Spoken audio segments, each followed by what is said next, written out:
श्रीराम.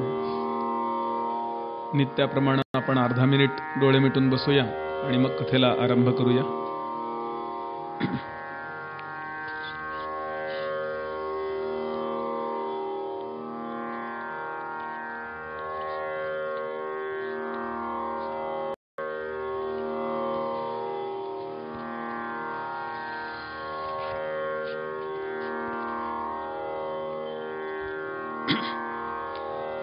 श्रीमंगलमूर्ति मोरया. भगवती श्री जगदम्बा माता की जय. श्री सद्गुरुनाथ महाराज की जय. भगवान श्री गोपाल कृष्ण महाराज की जय.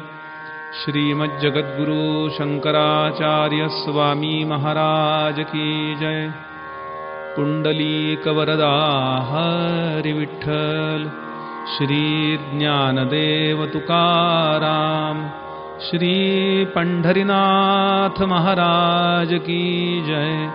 सर्व संतन की जय. जय जय रघुवीर समर्थ. हरे राम राम राम हरे हरे. हरे कृष्ण कृष्ण कृष्ण हरे हरे. म्हणा.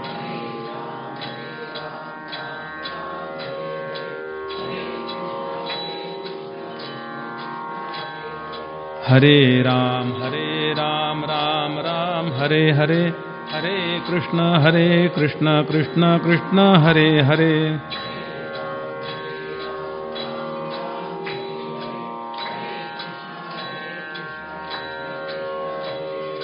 हरे राम राम राम हरे हरे. हरे कृष्ण कृष्ण कृष्ण हरे हरे.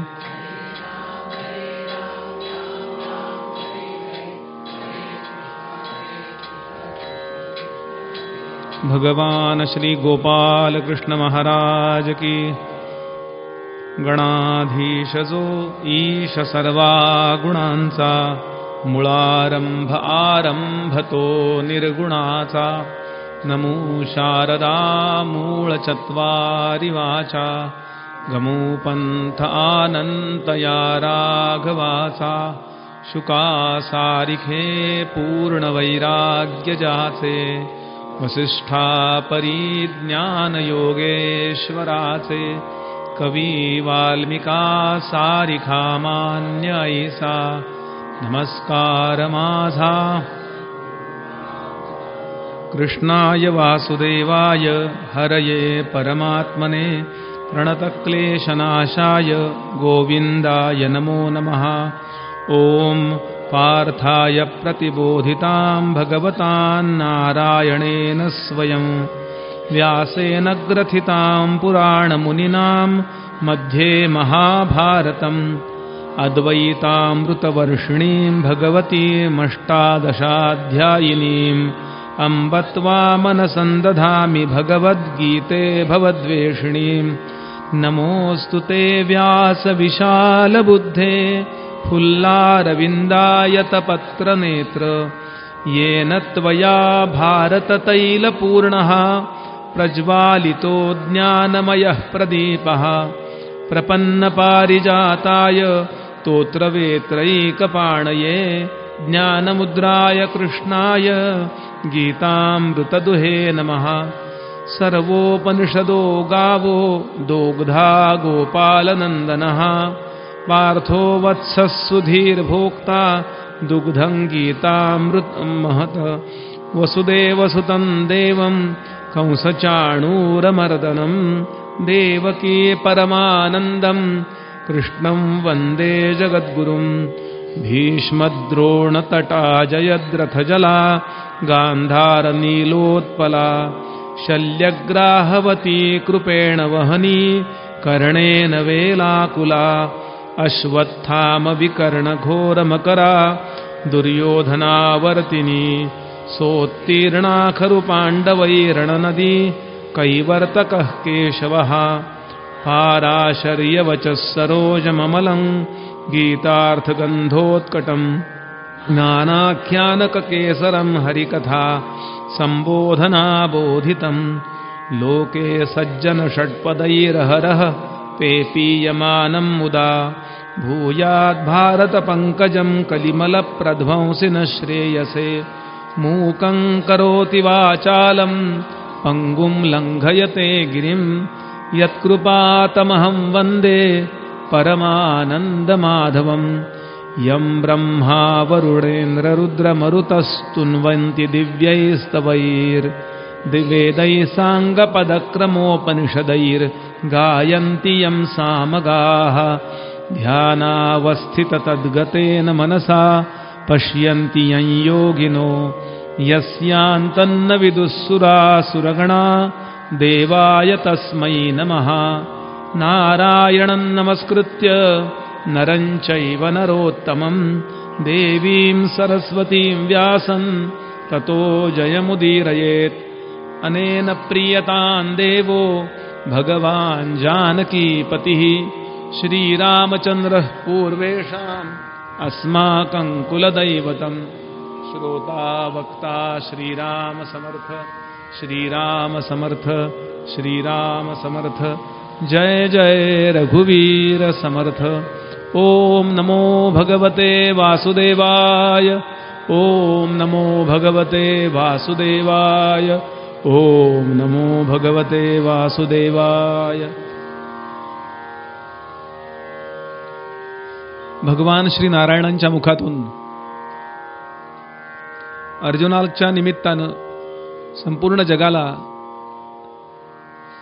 उपदेश करणारं जे गीतामृत प्रसवलं त्या गीतारूपी गंगेमध्ये स्नान करावं, आपल्या अंतःकरणाला गीतेच्या अमृताने न्हावून काढावं, या परिशुद्ध हेतून या ठिकाणी नित्य आणि नैमित्तिक रीतीनं जमलेले सर्व भाविक अधिकारी श्रोते सर्वांच्या हृदयस्थ परमात्म्याला नित्याप्रमाणे अभिवादन करतो। परमात्म्याची कृपा ज्यांच्यावर होते त्यांचं काहीतरी विशिष्ट शिस्तीचं वागणं असतं, ज्याला धर्म असं म्हणतात। असं आचरण आपल्याकडून घडावं असं ज्या धार्मिक सज्जनांना मनापासून वाटतं त्यांच्या त्या पुण्याईला नमस्कार करतो, ज्या पुण्याईनं त्यांना ती प्रेरणा आहे। समाजातल्या विविध क्षेत्रातले अनेक मान्यवर या ठिकाणी उपस्थित आहेत, त्यांच्या मोठेपणाबद्दल आदर व्यक्त करतो आणि गीतेच्या निरूपणाला आरंभ करतो। साधारण 5000 वर्षापूर्वी कुरुक्षेत्रावरती कौरव आणि पांडव यांच्या युद्धाला आरंभ होतोय। शंख फुंकले गेले, रणवाद्य वाजवली गेली आणि अर्जुनाला घेऊन भगवान स्वतः रथासह रणांगणात उपस्थित झाले। आरंभ होण्यापूर्वी भगवंतांनी एक गोष्ट महत्वाची अशी केली। भगवान म्हणाले, रथातून खाली उतर अर्जुना, आचमन कर केशवांना। आणि युद्ध जिंकण्याकरता, गीतेचा उपदेश नंतर आहे बरं, युद्ध जिंकण्याकरता मी एक स्तोत्र सांगतो ते म्हण। आणि भगवती दुर्गा कवच इथे भगवंतांनी स्वतः अर्जुनाला सांगितलं। नमस्ते सिद्धसेनानी, फार सुंदर असं स्तोत्र आहे। कशा करता बोललो मी हे? समर्थांची फार छान ओवी आहे राजबोधातली। प्रत्येकाचा एक स्तर आहे, तत्वज्ञानाच्या स्तराचा आता आपण विचार करतो आहोत, पण त्याच्या आधीचा जो स्तर आहे त्याचाही विचार आपण करायला पाहिजे। जीवनात यशस्वी व्हायचं असेल तर त्या त्या देवतांच्या उपासना आपल्याकडे सांगितलेली आहे। आता भगवंत एवढे ब्रह्मज्ञानी नीट सांगणार तरी ते आधी हे सांगतात, कारण शेवटी हे सगळं तत्वज्ञान त्यावेळेला जग मान्य करणार आहे जेव्हा तुम्ही विजयी व्हाल। पराभूतांचं तत्वज्ञान असताना त्याला फजिती असं म्हणतात, कारण जग शेवटी विजयाची पूजा करतं। आणि आत्ता जो प्रसंग आहे तो युद्धाचा आहे आणि युद्धामध्ये ज्या शक्तीला बोलवलं जातं तिचं नाव आहे दुर्गा। त्या दुर्गा कवचाचा अवश्य अभ्यास करावा, देवी भक्तांना बरं वाटेल म्हणून। श्रीमद भगवद्गीता हा सर्व संप्रदायांचा ग्रंथ आहे। ज्ञानोमानी तर असं म्हटलंय 9वा अध्याय मला वाटतं, नमो अंबे श्रीमंते निजजन कल्पलते। गीतारूपी जगदंबेलाच नमस्कार केला। ज्या प्रकारची आपल्याकडे कृती करायची असेल त्याची जी आधी अधिष्ठात्री देवता आहे, तिला बोलवण्याची आमच्याकडे पद्धती आहे. विद्येला आरंभ करायचा तर सरस्वतीला बोलवायलाच पाहिजे.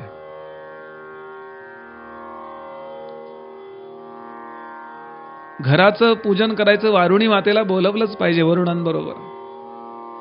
तसं युद्धाच्या वेळेला राधादेवींना नाही बोलवायचं, ते भक्ती प्रसंगात त्यांना बोलवायचं आहे. प्रसंगानुरूप हा वंदनाचा भाग मी सांगायला विसरलो, म्हणून आज तो कंप्लीट करून एकदम संसार बीज या विषयावरती आपण जे बोलत होतो त्या मुद्द्यापर्यंत येतो.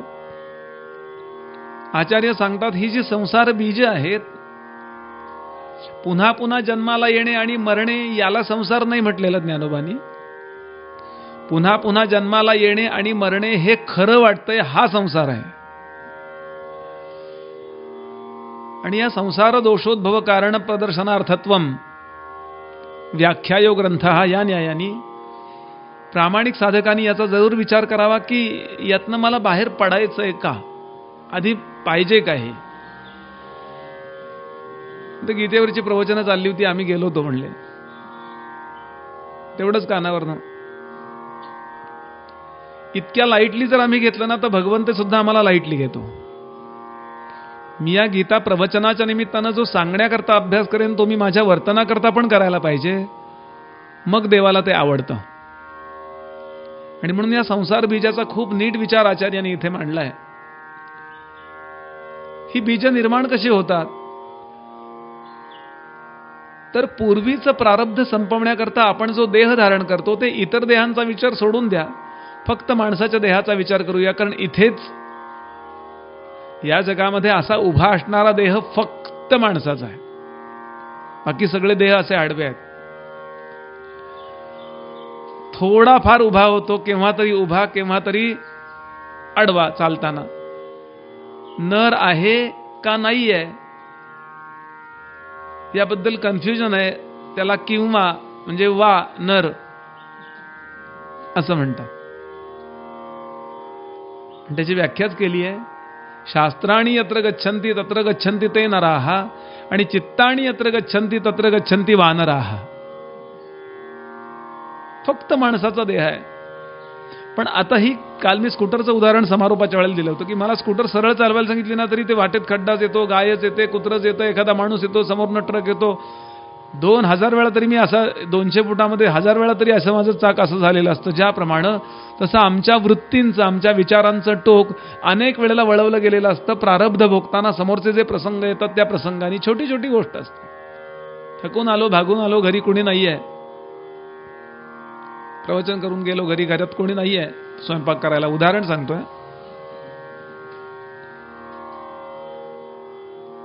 असं वाटलं घरी गेलं की आयतं कोणीतरी समोर ताट ठेवावं. हो, आता कुकर लावायचा कंटाळा आलाय, आता त्या 2 पोळ्या का होईना लाटायचा मला कंटाळा आलाय असं मला वाटलं. नव्हे, पोहे कालवून फोडणी देण्या इतपत सुद्धा मला आता वेळ नाहीये.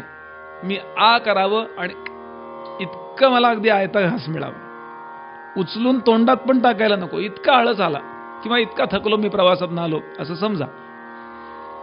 आणि साधारणतः प्रत्येकाच्या जीवनात असं केव्हा तरी त्याला वाटू शकतं. छोटीशी नोंद झाली असं कधी घडत नाही.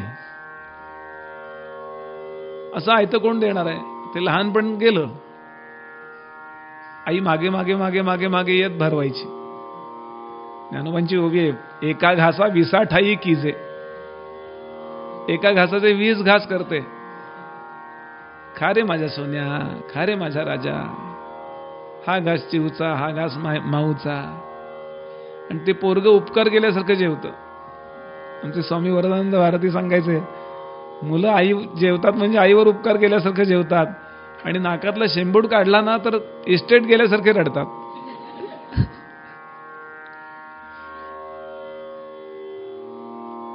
दोंडा महाराज सांगायचे, म्हणाले त्यात पुन्हा गंमत आहे, ते सगळे जे घास असतात ना ते सगळे माहेरचे असतात. गंमत जरा थोडी. तो काळ गेला की आयतं माझ्या तोंडामध्ये घास जाईल. पण अशी वासना निर्माण झाली, लक्षात ठेवायचं, छोटासा जरी संकल्प झाला, एवढासा संकल्प आहे, मला वाटलं काय झालं संपलं, किती सॉफ्टनेस, किती हळुवारपणा चित्ताला आला पाहिजे याकरता सांगणं चाललंय की ती गोष्ट विसरलो गेलो मी, तरी तो संकल्प आतमध्ये राहिला आणि देह टाकल्यानंतर ती वासनावरती येते. कुठली वासना वर येईल माहिती नाही, ती वासनावरती येते. आणि अशा वेळेला परमेश्वराच्या योजनेप्रमाणे जन्म होतो पालीचा. आयता घास काळजी करायचं नाही, जायचं ट्यूब जवळ कुठं असतात ना पाली, निरीक्षण करा. हे एवढ्याकरता सांगणं चाललंय सगळं की या छोट्या छोट्या गोष्टींचा विचार करून मनुष्यानं विचारांवर, म्हणून अध्यात्म श्रवणाला जाऊन बसायचंय. नाही ऐकायला आलात काय बिघडणार आहे? मोठं बिघडणार आहे तेवढे तसे विचार येतील जे अगदी पक्के प्रपंचातले आहेत. या जगाला सत्य मानून, या विश्वाला सत्य मानून, या देहाला सत्य मानून ज्या ज्या विचारांचा आमच्यावरती पगडा आहे ना, ते विचार सगळे वरती येतील आणि त्याच प्रकारच्या वासना निर्माण होतील. असं वाटतं याला कानफटत द्यावी, बोलले एक जण परवा. पुढे आपण पाहू, हे वाचिक कर्मच आहे. महाभारतातच कथा आहे. युद्ध सुरू झालं आणि एक दिवस असा आला की त्या दिवशी धर्मराजाला द्रोणाचार्यांनी जवळपास कैद केलं. आणि एकदा जो कैद झाला की संपलं ना, चेकमेट. राजालाच सगळे प्यादी मारायला पाहिजे, हत्ती घोडे मारायला पाहिजे असं नाही आहे. बुद्धिबळात असताना चेकमेट. आता राजा हलूच शकत नाही, अशा स्थितीला तो बुद्धिबळ संपतं. आणि असा धर्मराज हरायला आला आणि अगदी शेवटच्या क्षणाला त्याला कैद करणार इतक्यात सूर्यास्त झाला आणि म्हणून तो वाचला. नाही का, पाऊस आला म्हणून भारताची टीम वाचली असं असतं ना, असं. आणि धर्मराज आला आपल्या शिबिरामध्ये, संध्या वगैरे केली, स्नान संध्या संध्याकाळची. त्यावेळेला सूर्योदयाला युद्ध सुरू, सूर्योदयाला युद्ध बंद. आणि अत्यंत संतापला होता, भयंकर संतापला. आणि त्या संतापाच्या भरामध्ये भगवान गोपालकृष्णांच्या समोर अर्जुन आला, भीम आला, सगळे जे समोर आहेत ना, यांना अद्वा तद्वा बोलले. धर्मराजांचा स्वभाव नाही आहे, रामांसारखे आहेत जरा ते, पण त्या दिवशी संतापले. एखाद वेळेस असं होतं की तत्वनिष्ठ मनुष्य सुद्धा संतापून जातो. संतापले. हा भीम स्वतःला गदी म्हणवतो, 10,000 हत्तींचं बळ, काय जाळायचंय? कल्पना करा डोळ्यासमोर कसे रागावले असते. हा अर्जुन, धनुष्याचा उपयोग काय? 2 तुकडे करून उद्या पाणी गरम करायला वापर, का नाही मला वाचू शकत? असं म्हणजे सात्विक संताप म्हणतो ना. प्रसंग संपला. अर्जुन जागेवरचा उठला, त्यानं ते धनुष्य आणलं, प्रत्यंच्या चढवली, बाण लावला आणि धर्मराजाच्या गळ्याचा नेम धरला एवढ्या अंतरावरनं. कृष्ण म्हणले, काय करतोयस? कृष्णा, प्रतिज्ञा खोटी करणं तुला शोभतं. तू काय प्रतिज्ञा केली होती? माझ्या गांडीव धनुष्याची जो निंदा करील, स्वतःच्या वर्कवर, स्वतःच्या कर्मावर निष्ठा आहे त्याची, त्याचं जीवनातलं तत्वज्ञान आहे. झांज हे आमच्या जीवनातलं तत्वज्ञान असलं पाहिजे. अमक्या अमक्या कीर्तनकारांनी पूर्वी झांज खाली ठेवली असं म्हणतात ना, म्हणजे त्यानं आता कीर्तनाचा संन्यास घेतला असा अर्थ आहे. माझ्या जीवनात मला काहीतरी ध्येय असलं पाहिजे आणि ते माझ्या जीवनाचं तत्वज्ञान, त्याकरता मी जगतोय.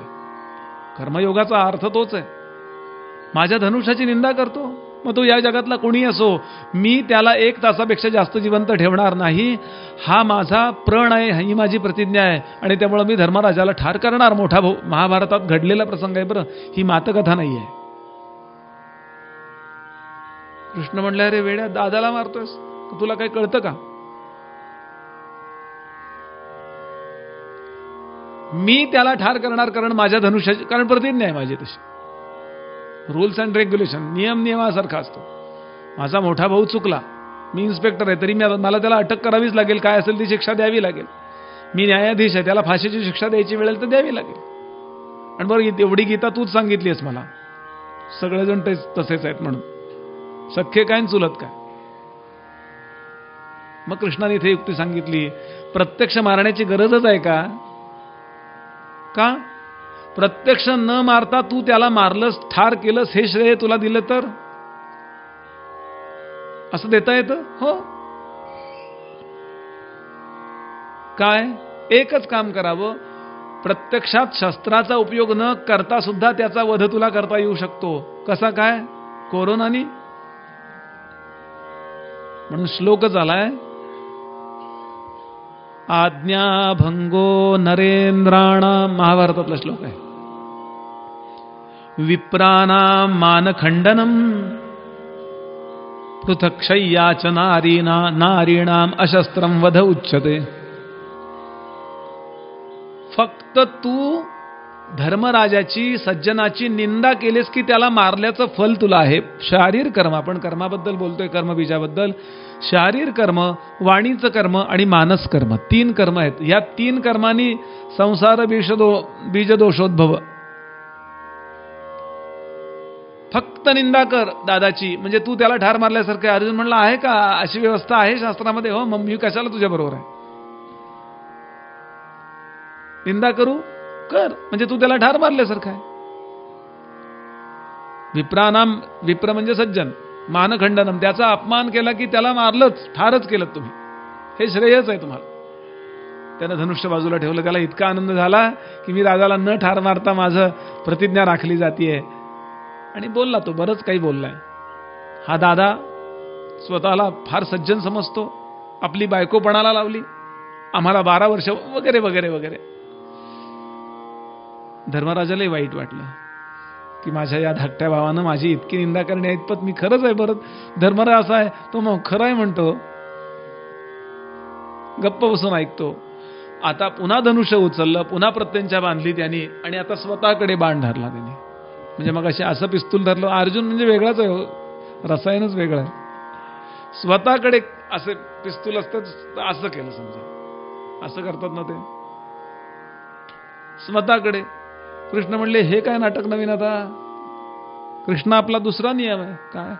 माझ्या दादाची जर कोणी निंदा केली तर त्याला 1 तासापेक्षा मी जास्त जिवंत ठेवणार नाही. कारण ज्येष्ठ भ्राता पितुः समः, माझा थोरला भाऊ मला वडिलांप्रमाणे आहे. ज्येष्ठ भ्राता पितुः समः म्हटलंय. सुमित्रेनं सांगितलं ना की आजपासून लक्ष्मणा, तुझ्याकरता रामराय हे दशरथ महाराजांच्या ठिकाणी आहेत आणि सीतामाई ही माझ्या ठिकाणी आहे. फार भाग्याने अशी सेवा येते बरं. खूप निष्ठेनं सेवा कर. भाग्य नसेल तर इतकी महत्वाची, केवढा मोठा तुला समर्पण करण्याची संधी आली, ही संधी यायला सुद्धा फार भाग्य लागतं. You are so lucky. सुमित्रेचा उपदेश आहे लक्ष्मणाला, ज्येष्ठ भ्राता पितुः समः. आणि आता मी मारीन स्वतःला. कृष्ण म्हणले, अरे याला पण उपाय आहे. काय? स्वतःची स्तुती कर, म्हणजे तो मेल्यासारखाच आहे. किती कर्म महत्वाचं आहे याकरता मी आपल्या समोर सांगतो. परनिंदा म्हणजे त्याला ठार मारल्यासारखं, आणि आत्मस्तुती म्हणजे स्वतःला ठार मारल्यासारखं. म्हणून समर्थ म्हणाले, कधीही स्वतःची स्तुती करू नये. आपुली आपण करी स्तुती, स्वदेशी भोगी विपत्ती, सांगे वडिलांची कीर्ती. तो एक, माझे वडील असे होते, माझे वडील तसे होते. करू नका असा मुद्दा नाहीये वडिलांची स्तुती. तुम्ही तसं काही करून दाखवा, मग मला हे वडिलांनी संस्कार दिले म्हणा. एक जनरल बोलतानाचा मुद्दा नाही चालला, स्वभावाचा मुद्दा चाललाय. आणि या प्रकारे शारीर कर्म, वाणीचं कर्म आणि मानस कर्म, या 3 प्रकारची कर्म वा संमिश्र कर्म, या 4 प्रकारच्या कर्मांनी मनुष्य नवीन नवीन नवीन प्रकारचे जन्म ठरवतो आणि त्यामध्ये तो गुरफटतो आणि संसार नावाची गोष्ट सत्य मानून बसतो. आणि अर्जुना, हेच आपल्याला टाळायचं आहे. म्हणून माणसाच्या देहाची स्तुती करणारा हा अध्याय किंवा या अध्यायातले बरेचसे भाष्य आचार्यांचं मनुष्य देहाची स्तुती करणारं असं आहे.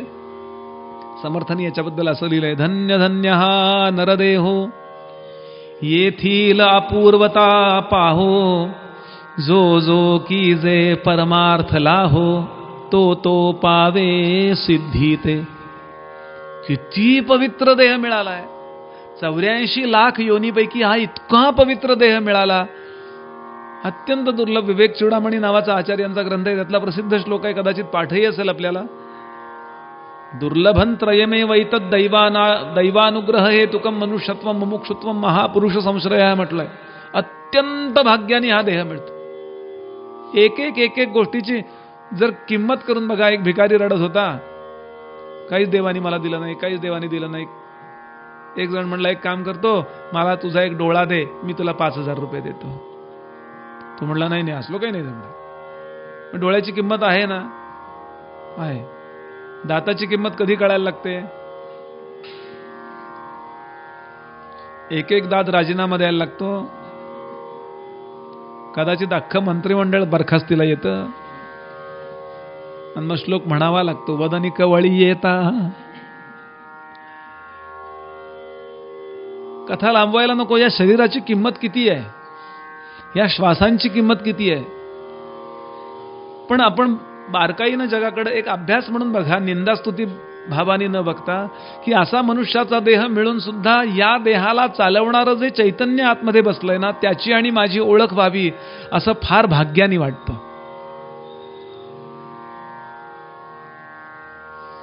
याचं कारण काय हो? माणसाचा देह मिळाला तरी सुद्धा खरा परमार्थ करावासा वाटत नाही. का हो? याचं कारण काय? याचं कारण आमच्या गुरुजींनी सांगितलं. ते म्हणाले, तुम्ही समजा नवीन फ्लॅट विकत घेतला, घर विकत घेतलं, आता फर्निचर करायचं तिथे, पैसेच संपले हो. फ्लॅट विकत घेतानाच फ्लॅट झाला. 2 लाख रुपये सांगितले फर्निचरला आमच्याकडे, कुठनं आणू? लॉकडाऊन. याप्रमाणे फक्त माणसाचं स्ट्रक्चर मिळालं, पण जी मुमुक्षत्व, दुसरी गोष्ट सांगितली मुमुक्षत्वम. दुर्लभं त्रयमे वैतद दैवानुग्रह हेतुकम मनुष्यत्वम मुमुक्षुत्वम. ज्या करता माणसाचा देह आहे तो सर्वोत्तम उपयोग करून घ्यावा असं वाटायला जे पुण्य लागतं ना, ते नाहीये. जेवढं पुण्य जमवलं होतं ते देहातच संपलं. नवीन ऍक्सेसरीज घ्यायला काही पैसे नाहीत. आणि नंतर त्यापेक्षा महान पुण्य आहे महापुरुष संश्रय, म्हणजे सत्संग. तपशील वाढवायला नको, पटकन आपण मुख्य मुद्द्यापर्यंत येऊया. आणि म्हणून जर खरा शहाणा असेल मनुष्य, त्याच्याकरता एक महत्वाचा निरोप देतात आचार्य आणि पुढे जातात. खरा शहाणा असेल तर क्षणाक्षणाला अंतर्मुख होऊन पुण्याई वाढवण्याचा विचार करा. मिळाला वेळ की घ्या माळणी, करा एक माळ. संधी मिळाली, योग्य कोणी व्यक्ती दिसतीये, दान धर्म करून मोकळे व्हा. आहे वेळ, एखादं पान वाचा. दासबोधाचं ज्ञानेश्वरीचं एक पान वाचा. क्षणशः कणशश्चैव विद्यामर्थंच साधयेत, क्षणत्यागे कुतो विद्या कणत्यागे कुतो धनम.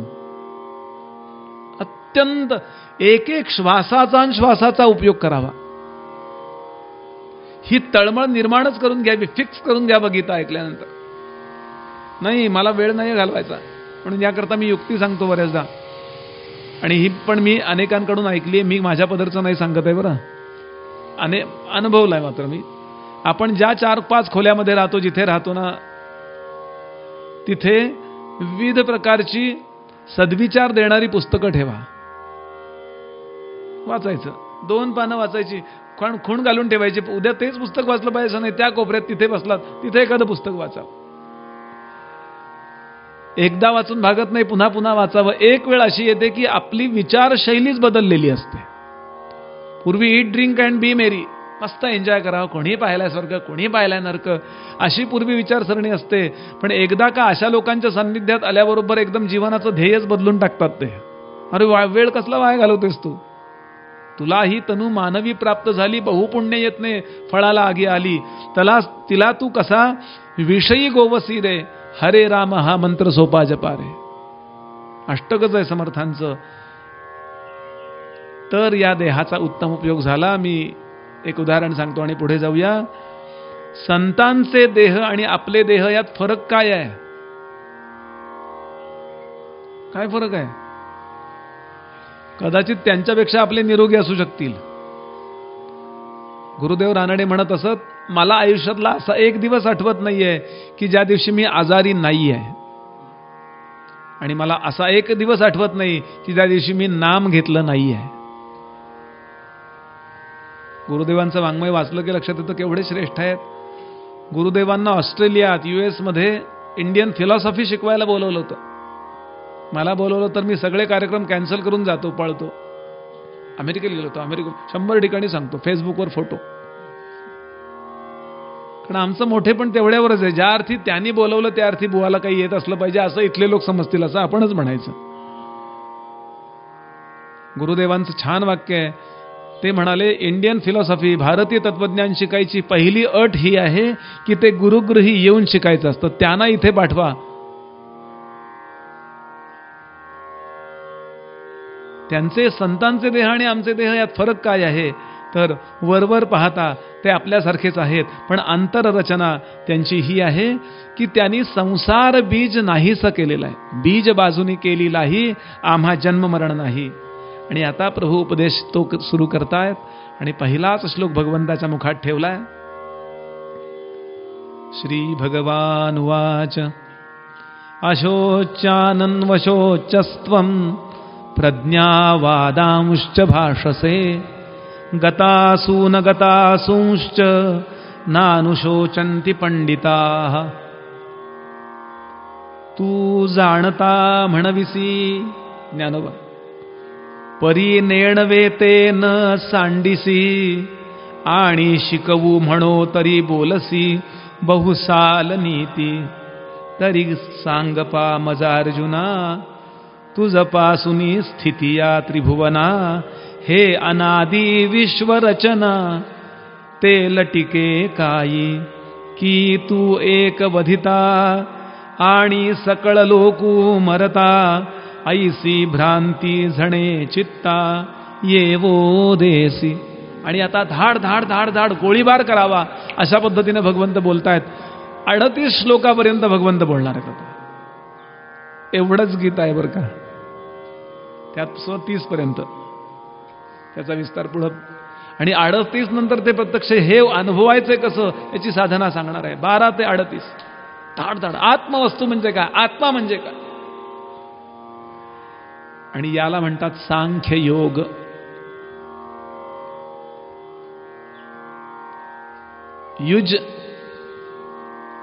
युजर योगे, जोडलं जाणे. प्रत्येकाच्या शेवटी सांख्य योगे, कर्मयोगे, पुरुषोत्तम योगे, आत्मसंयम योगे, ज्ञानकर्मास संन्यास योगे, नुसता कर्म संन्यास योगे, आणि पुन्हा उपनिषत्सु ब्रह्मविद्यायाम. असो त्याच्यावर केव्हा तरी बोलू, आत्ता नको.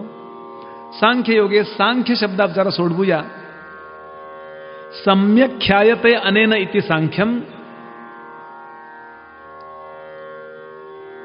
जो कपिलांनी सांख्य सांगितलाय याच्यावरती ईश्वर कृष्णांचं भाष्य आहे, जे आचार्यांनी खोडून काढलेलं आहे. लोकांना वाटतं आचार्यांनी सांख्य खोडला म्हणजे मूळ सांख्ययोग नाही. ईश्वर कृष्णांनी लिहिलेलं जे आहे ना ते खोडलंय. मूळ कपिलांचा त्यातला अभ्यास आहे, त्यांनी ऐकून घ्या. बाकीच्यांनी डोकं बिघडवून घेऊच नका. ज्यांना हे वाद माहीत नाही ते फार भाग्यवान आहेत. पण वाद झाला ना की मनुष्य कुठल्या तरी बाजूचाच होतो. तालिबान नाही तर अफगाणिस्तान. वाद माहीत झाला, एक स्वभाव आहे आमचा, इकडं नाही तर इकडं होतोच आम्ही. असे एक माणूस क्रिकेट बघत होता, ते पाकिस्तानच्या किंवा कुठल्या तरी एका टीमने 6 मारली, हा टाळ्या वाजवतो. छान रन काढले, हा टाळ्या वाजवतो. आता या लोकांनी असा छान बॉल टाकला आणि त्याला आउट केला, हा टाळ्या वाजवतो. एकाने त्याला धरला, अरे तू आहेस कुठला नेमका, तू या टीमचा आहे का त्या टीमचा आहे? तो म्हणला मी क्रिकेटचा आहे. दोन्हीचाही मी आनंद घेतो. काय असेल बॅलन्स? पण तरी माहिती असलं पाहिजे, नाहीतर गैरसमजामध्ये जर मनुष्य जाऊन पडला. समर्थ म्हणाले, मतामतांचा गलबला कोणी पुसेना कोणाला, जो जे मती सापडला तयास तेची श्रेष्ठ.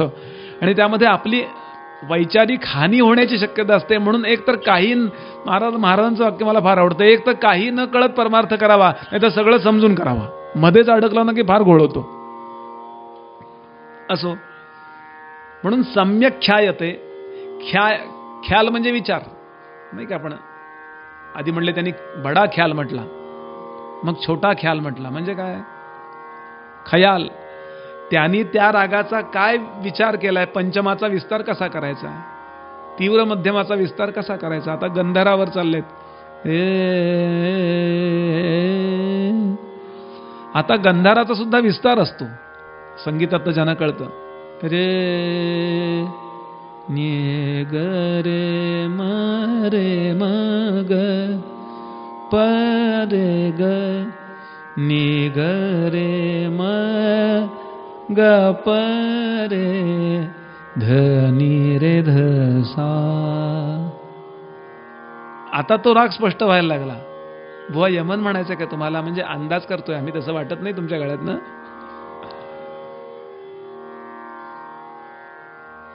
तसा जसा रागाच्या स्वरांचा अंदाज आपल्याला येतो ना, तसा एखाद्या विचाराचा अंदाज येण्याकरता या बाजूनं त्या बाजूनं त्या बाजूनं ह्या बाजूनं टेक्निकल मधले शब्द वापरतो. Side view, front view, elevation, plan. या प्रकारे तो जॉब किंवा ती वास्तू किंवा ती वस्तू समजावून सांगतात ना ते इंजिनियर्स.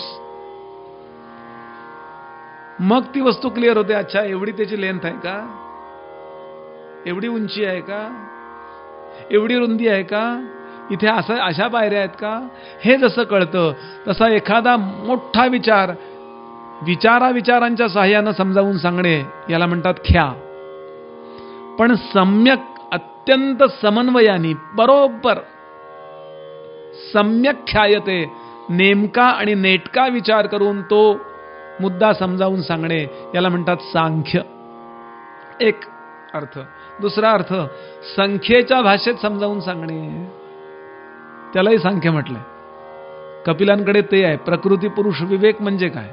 पहिल्यांदा 2 सांगतात, मग 8 सांगतात, असे 24 पर्यंत गेलेत ते. शेवटी 24 गोष्टी सांगितल्या भागवतातले कपिल. तसा इथे सांख्ययोग.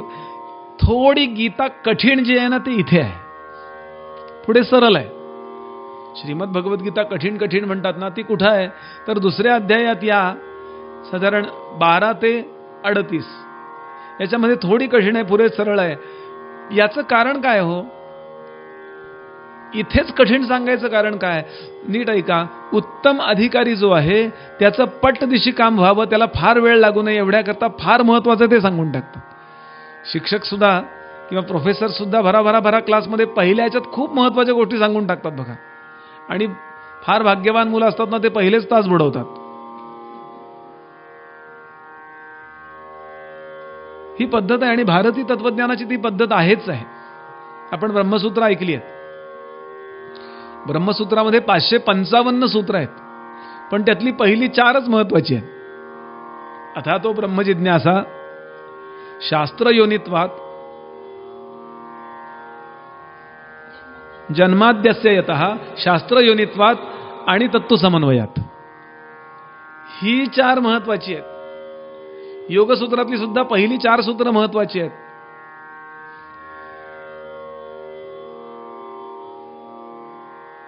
अथ योगानुशासनम, योगस्तु चित्तवृत्ती निरोधः. तिसरा आहे तदादृष्ट स्वरूपेव स्थानम आणि वृत्ती सारूप्य मित्रत्व. 4च सूत्र. भागवतातला पहिलाच श्लोक महत्वाचा आहे.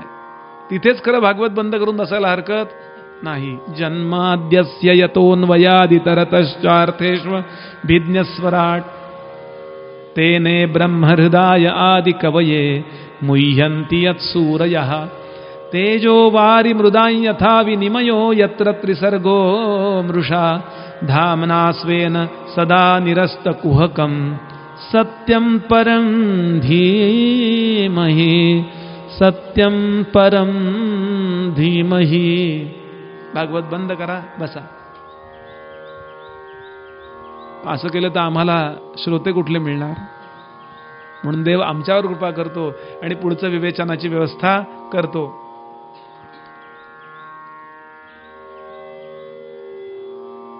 एक वाक्य आपल्या सगळ्यांचं झालंय, E=mc².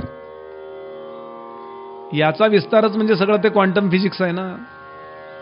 आता ई म्हणजे काय, एम म्हणजे काय, सीचा स्क्वेअर म्हणजे काय, याचा विस्तार करावा लागतो, मग ते फिजिक्स टाळक्यात बसतं. रसायनशास्त्राच्या दृष्टीने सुद्धा ते सगळं डोक्यात बसायला लागतं. हे फॉर्म्युले असे आहेत, असे आहेत, असे आहेत. याप्रमाणे हे सगळं पुढं आलं. म्हणून पहिल्या अध्यायाला त्यांनी सांख्ययोग याबरोबर दुसरं सांगितलं गीता सूत्राध्याय. गीतेचं सूत्र जे आहे ना, तो सूत्राध्याय पहिला अध्याय आहे. आणि 39च्या पुढे प्रत्यक्ष साधन सुरू करतात. आता हे कळाय करता साधन कसं, त्यांनी विचारला प्रश्न एकाने. म्हणले साधन आधी सांगायचं मग साध्य सांगायचं ना. पण काही वेळा असं होतं, आपण एका ठिकाणी घर बघायला जातो, बंगला बघायला गेलो, वरचा मजला मला भाड्याने द्यायचा आहे. पण बघायला जे आलेत त्यात एक आजी आलेत, त्यांना हा जिना चढता येत नाही. कल्पना करा, असंच्या असं वरती आहे अशी कल्पना करा. मग त्या आजीना एवढं वर जाता येत नाही. तरुण मुलं म्हणतात आजी आम्ही जाऊन येतो. ते यजमान म्हणाले थांबा आजी तुम्हाला दाखवतो, कसं आहे घर दाखवतो. आणि त्या यजमानांनी सगळं घर त्या आजींना फिरून दाखवलं. इथे स्वयंपाकघर आहे, इथे अमकी खोले, तिथे तमकी खोले, इथे बाथरूम आहे, याच प्रकारचं अमुक आहे, त्याच प्रकारचं अमुक आहे. म्हणले तुम्हाला हे नाही द्यायचं, हे नाही, इथं आम्ही राहणार आहे, वरचं मला भाड्याने द्यायचंय. मग तुम्ही असं का, आजींना वर जाता येत नाही ना म्हणून मी आता दाखवलं. आणि हे बघा असंच वरती आहे. आणि आता जिन्याकडे जायला इथून जिना, बरं आजी आता तुम्ही येऊ नका, कळलं ना तुम्हाला. तसं साध्य जे आहे ना ते आधीच सांगतायत 38व्या श्लोकापर्यंत, आणि साधन नंतर सांगतायत. काही वेळा साधनामध्ये अर्थवादाचा भास होतोय असं आचार्यांनी म्हटलंय. बरं, अर्थवाद म्हणजे एखादी गोष्ट थोडी मोठं करून सांगणे आहे ना. नाम घेता वाया गेला ऐसा देखिला ना ऐकिला, तुकोबांचा अभंग आहे. द्यावा एक तरी निवडून तुम्ही पंडित भक्त ज्ञानी, नाम घेता वाया गेला असा एकही ऐकला नाही पाहिला नाही. तुकोबांना म्हणा पुण्यात एक चक्कर मारा, किती दाखवतो मी स्वतः. पण अर्थवाद फार छान त्यांनी सांगितलं. यत अभिधीयते तत् स्तूयते आणि यत निषिध्यते तद निंद्यते. एखाद्या गोष्टीचा विस्तार करायचा असेल नी ती गळी उतरवायची असेल तर इतकी स्तुती करायची, इतकी स्तुती करायची. अहो माझा भाऊ अगदी सचिन सारखा खेळतो, पण सचिन तुम्हाला माहिती आहे त्याच्यासारखं खेळत असता तो घरी कशाला बसला असता.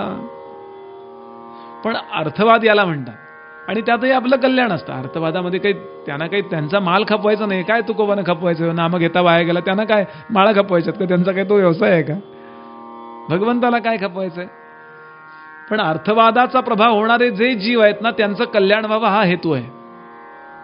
कारण जाहिरातीचा प्रभाव करून घेणारे खूप लोक असतात की अमक्या प्रकारचं तेल लावा म्हणजे तुमचे केस कधीही पांढरे होणार नाहीत.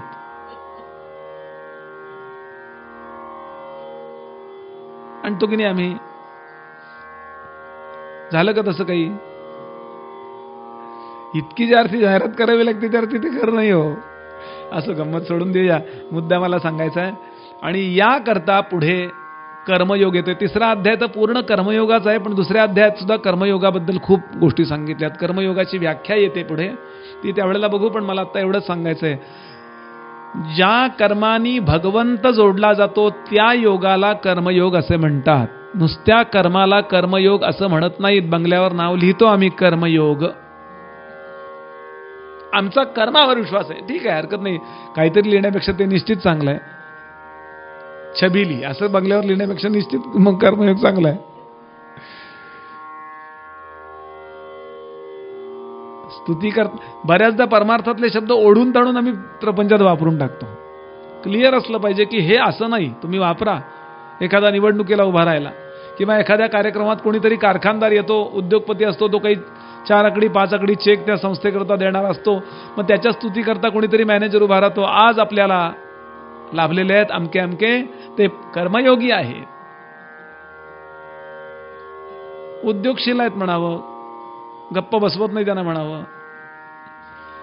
पण बऱ्याचदा परमार्थातले शब्द ओढून ताणून इकडं वापरायचे.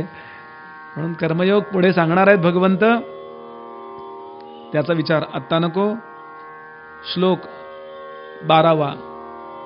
भगवंत इथे आत्मा म्हणजे काय चीज आहे, आत्मचैतन्य नावाची काय नेमकी चीज आहे, काय प्रकरण आहे ते. हे अत्यंत क्लिअर कट एकदम स्वच्छपणे सांगतात. आत्म्याचं वर्णन असा आहे का, तो असा आहे का, असा आहे का. आता माणसाचं वर्णन आपण करतो. हे उंच आहेत,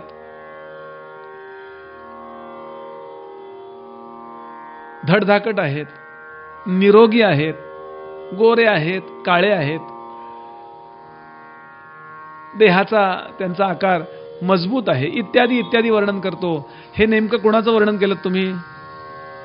त्या माणसाचं वर्णन केलं का त्याच्या देहाचं वर्णन केलं?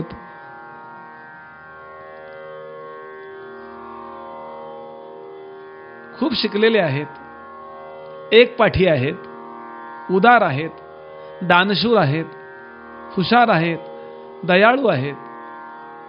हे देहाचं वर्णन केलं का त्या माणसाचं वर्णन केलं का त्यांच्या अंतःकरणाच्या स्वभावाचं वर्णन केलं, अंतःकरणाच्या धर्माचं वर्णन केलं? आधीचं जे वर्णन आहे ते त्यांच्या देहाचं आहे, नंतरचं वर्णन आहे ते त्यांच्या अंतःकरणाचं वर्णन आहे. बुद्धिमान आहेत, अंतःकरणाचा विषय आहे ना बुद्धी, परवा पाहिलंय आपण. अंतःकरणाचे जे 4 कार्य आहेत त्यातलं बुद्धी हे कार्य आहे. ते कसे कार्यरत अशा अर्थाने आपण वर्णन केलं. आत्म्याचं वर्णन कसं करणार? आणि म्हणून भगवद्गीता नेमकं त्याचं वर्णन करते जे शब्दातीत आहेत. आपण इंद्रिय गोचर वा मनगोचर जे आहे ना, इंद्रियांना कळणारं वा मनाला कळणारं, आपल्या बुद्धीला कळणारं जे वर्णन आहे ना, तेच करू शकतो. भगवद्गीता याच्या पलीकडचं वर्णन करते.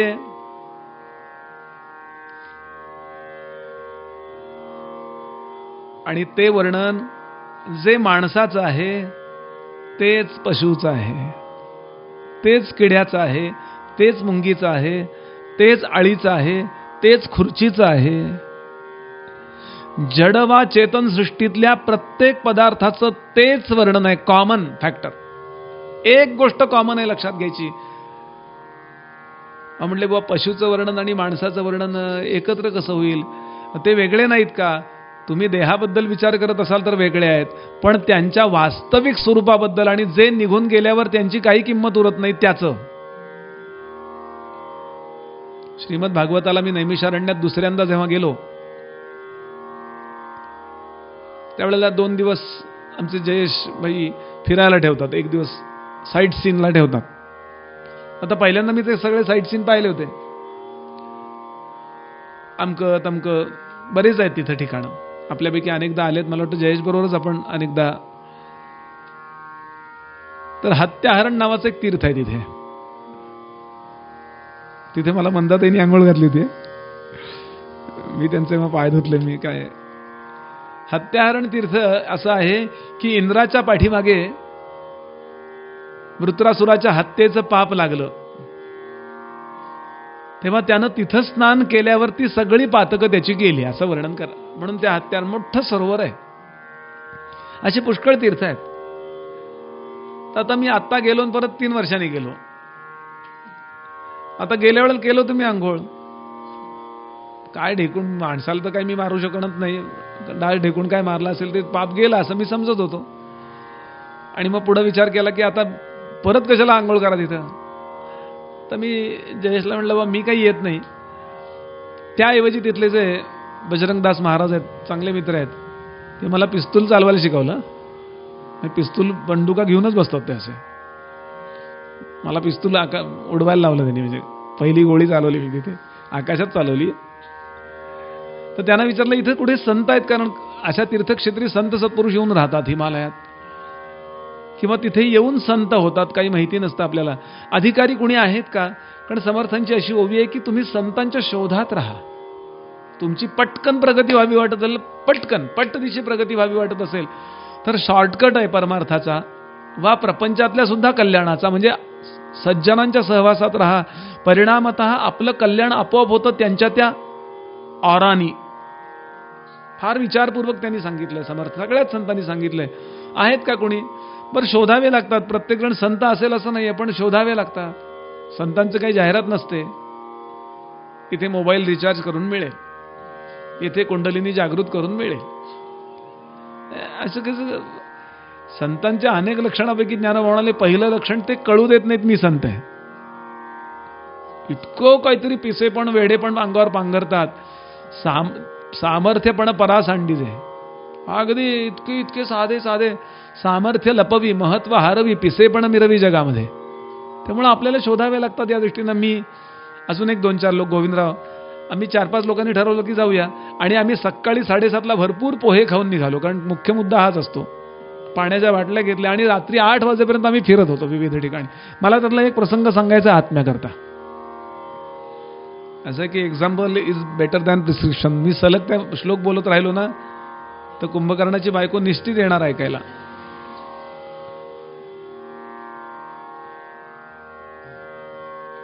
निद्रा प्रियो यः खलु कुंभकर्ण, हा असा श्लोकच सांगितलाय.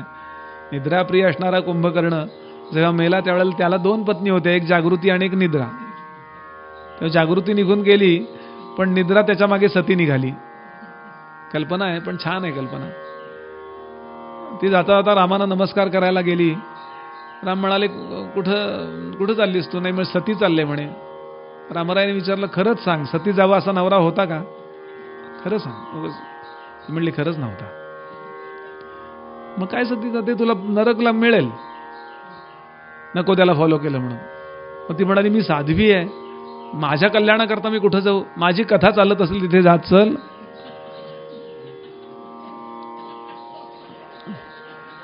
ती म्हणाली, पण मी मानी आहे, मला कोणी बोलावलं तर जाईन मी. म्हणाल, तुला बोलवतील ते. म्हणून दृष्टांत सिद्धांत असं प्रवचन ठेवायचं असतं, असं माझे गुरुजी सांगतात. तर खूप दिवस फिरलो. संध्याकाळी 4च्या दरम्यान आम्ही एका झोपडीत पोहोचलो. थंडी होती, मार्चमध्ये सध्या थंडी असते आणि तिकडे तर खूप असते थंडी. तर त्या थंडी छोटीशी झोपडी होती, अगदी पडकी. म्हणजे कसे काय राहतात असं आम्हाला वाटलं सुद्धा. बाहेर कट्टा होता, सारवलेला होता अगदी शेणाने.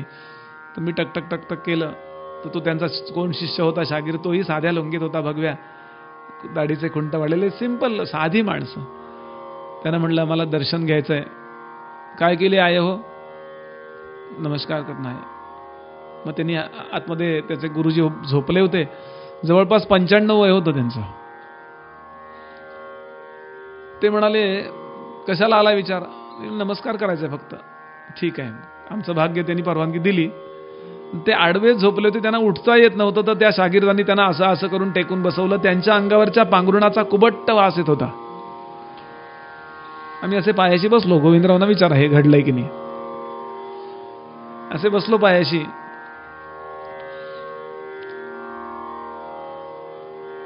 त्यांच्या डोळ्यात पाहिलं मी, नमस्कार केला. त्यांनी पण विचारलं, कशाला आला होतात तुम्ही? भागवत सांगायला आलो होतो. आप में ब्यास जी कौन है? प्रवचन करणारा कोण आहे? त्याला ब्यास जी म्हणतात ते. मैं. ठीक है. संहिता वाचक कौन है? गोविंदरावांकडे बोट दाखवलं. एक काम करो, ये ब्यास जी एकाध कथा सुनाएंगे, नहीं सुनाएंगे, तुम एक भी श्लोक मत छोड़ना, नहीं तो पाप लग जाएगा बोले. त्याला म्हणाले गोविंदराव, मी एका वाक्यात एखादी कथा उडवू शकतो, परवानगी आहे, कारण मला लिमिट असतं. म्हणजे माझी सोय नाही सांगत आहे. आणि इकडं तिकडं गप्पा झाल्यानंतर त्यांनी मला प्रश्न विचारला, अब चलो क्या चाहते हो? मी म्हटलं, माझ्याकरता आम्हाला सगळ्यांनाच काही परत सांगा ना, कुछ बताइए हमें. बोले मैं प्रवचन नहीं करता. थोडेसे किंचित रागावून, कुछ भी, काही सांगा. मागे लागावं लागतं. काही सांगा, 2 वाक्य सांगा. काका नागपूरला होते, मला 10 मिनिटं मिळाली. काका म्हणले, काय? म्हणलं, काही सांगा, मी पायाशी बसतो. काही सांगा. 2 ओव्या सांगितले, मी लिहून घेतले. तो अनुग्रह असतो.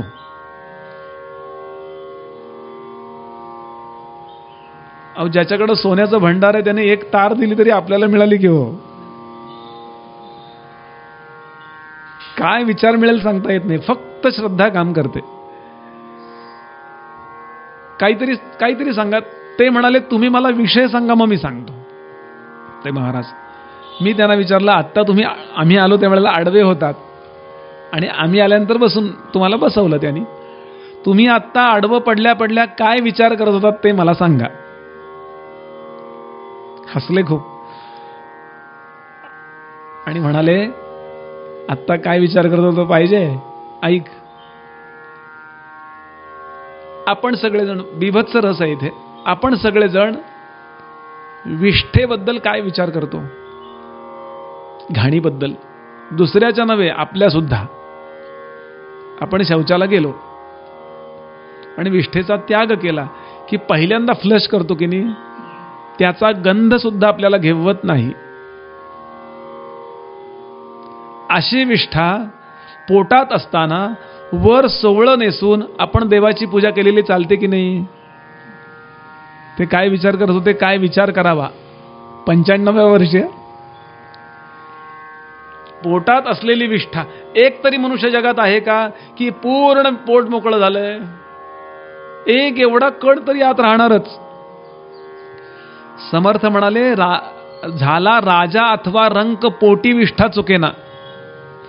जरी निर्मळपणे काढू जाता तरी देह पडेल अवचिता. पोटात विष्ठा नाही असा एकही क्षण नाही.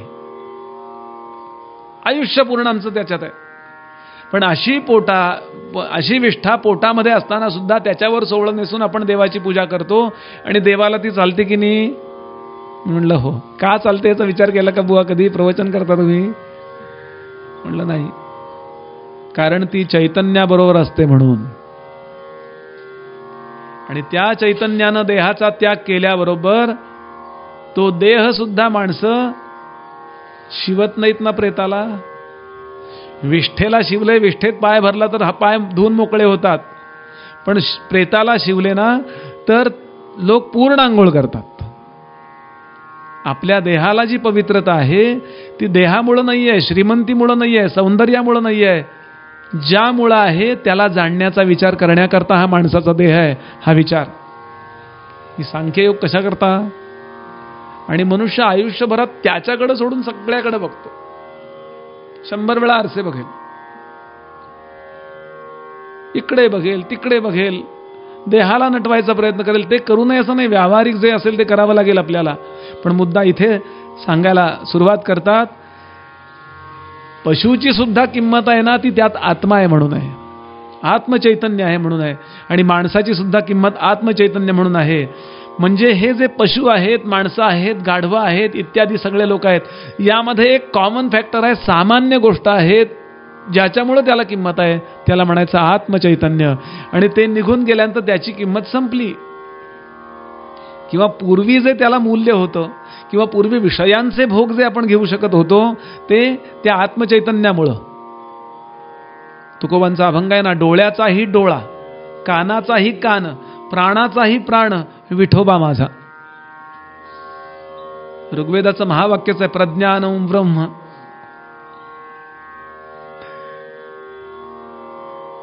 अर्जुना, त्या नित्य अमर अनाशिन, पुढे बोलणार आहेत, अनाशिनो प्रमेयस्य तस्मात् युध्यस्व भारत. अशा अनाशिन अविकारी आत्मतत्वाकडे लक्ष दे, म्हणजे तुला सगळेजण आपल्यासारखे वाटतील. गीतेने आत्मौपम्य बुद्धी सांगितलेली आहे. सगळे आपल्यासारखं वाटतील. मी तर माझ्या गुरुजींकडून एक वाक्य ऐकलं होतं. ते म्हणाले, हल्ली समानता वगैरे चर्चा असते ना, सगळे समान आहे. अशा समानत्वाबद्दल ज्यांना फार मोह आहे ना, ऐक्य, समाजामध्ये ऐक्य असलं पाहिजे, अमुक असलं पाहिजे, तमुक असलं पाहिजे, माईकवर मोठमोठ्याने भाषण देतात ना, त्यांनी नेमकं समान काय आहे हे अभ्यासावं. जे माकडात आहे, जे दगडात आहे तेच माझ्यात, असं समान काय नाही, तो काहीच समान नाहीये. एक प्रयोग करा, जगात आंब्याची झाडं किती आहेत? ते म्हणले किती आहेत म्हणजे खूप आहेत. आंब्याची पानं किती आहेत? काय अनंत आहे. 2 पानं मला अशी आणून दाखवा की जी समान आहेत. आंब्याची पानं 2 पानं. मी लहानपणी प्रयोग केलाय पानाला पान लावून, आपल्यापैकी अनेकांनी केलाय, ते काय हे नव्हे. कुठेतरी कमी जास्त असतं, लांबीला तरी जास्त असेल, वाकडेपणात तरी इकडं असं असेल, त्याच्या शिरा तरी कमी जास्त असतील. आपण म्हणताना म्हणतो आपण माणसं म्हणजे काय, 2 डोळे, 2 नाक, 2 नाकपुड्या, 2 कान. सगळं सारखंच आहे की नाही? तरी प्रत्येक जण वेगळा दिसतोय की नाही? तर ओळखलं कसं असतं? नाकावरून नाही ओळखता येणार. आजीचा नाक तसंच नातीचा म्हणून हिलाही पंतप्रधान करा असं नाही करता येणार.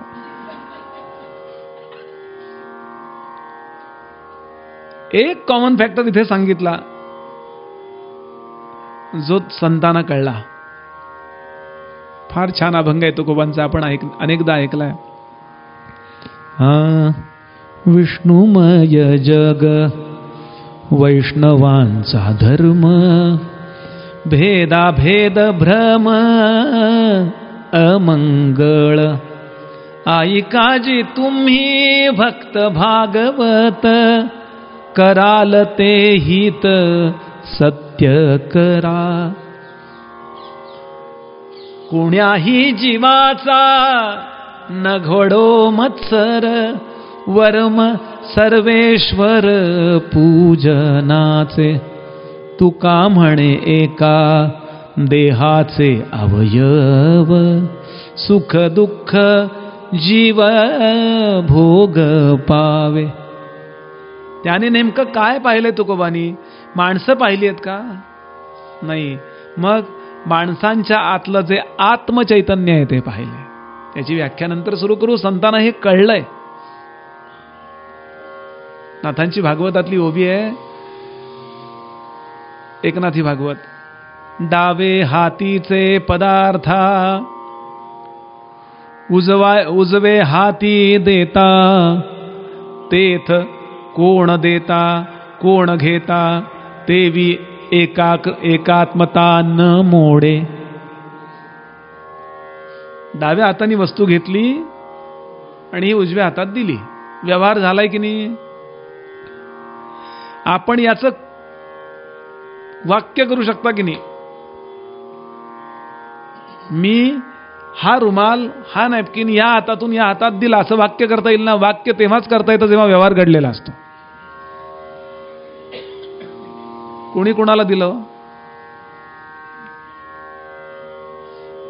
नाथ महाराजांना हा अनुभव आहे. विराट पुरुषाचे हे सगळे अवयव आहेत. अगदी घोडा, गाढव, माकड सुद्धा त्या विराट महापुरुषाचे, नदी सुद्धा अवयव आहे. नदी म्हणजे त्या विराट पुरुषाचे केश सांगितलेत.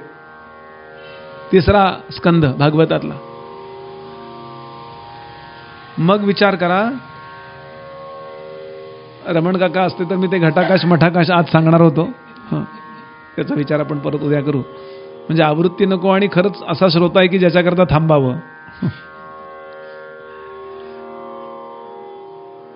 वेगळ्या अर्थाने आपण हा मुद्दा बघूया.